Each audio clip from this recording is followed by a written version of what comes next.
Thank you both, Dino and Ismahan. Let me touch upon a couple of things. One is, from my background of soil science and agricultural engineering, my understanding of marginal lands through my formative years was more on the biophysical side of it. It's basically the constraint inherent within a soil or within a landscape to produce agricultural produce. This was irrespective of how close it was to markets and things like that. But as we know from experience, that's really a limited, and as has been elaborated, it's a limited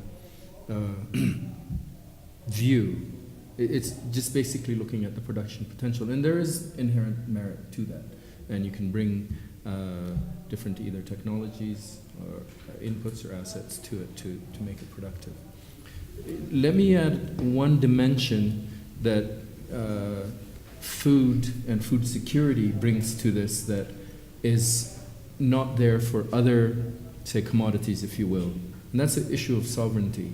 A country or a region or thing like can decide that, okay, we will not, for example, produce fertilizers or other inputs because we don't have the comparative advantage for that.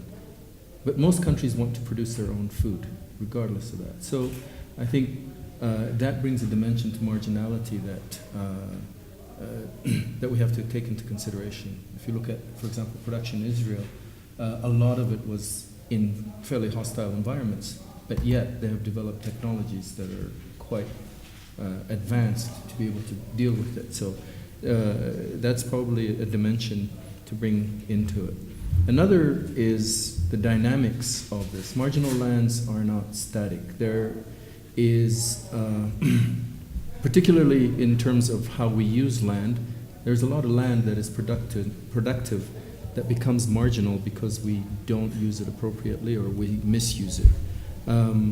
So if you want to look at it from that perspective, we are contributing to the amount of marginal land that is extant on the planet. So there's the differentiation between what is inherently marginal and what is becoming marginal because of that. So let me just put those dimensions to it.